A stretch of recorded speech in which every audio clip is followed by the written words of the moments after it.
চট্টগ্রাম থেকে ঢাকার উদ্দেশ্যে রওনা দেওয়া বাংলাদেশ বিমানের ফ্লাইট BG-148 যান্ত্রিক ত্রুটি দেখা দিয়েছে।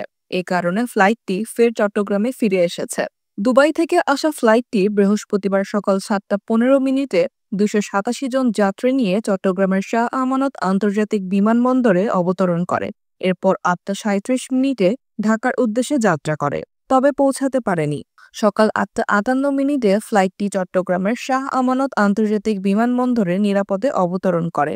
বিমানবন্দর থেকে পাঠানো সংবাদ বিজ্ঞপ্তিতে বলা হয়েছে, বিমানটি বর্তমানে বিমানবন্দরের বে নম্বর 8-এ অবস্থান করছে।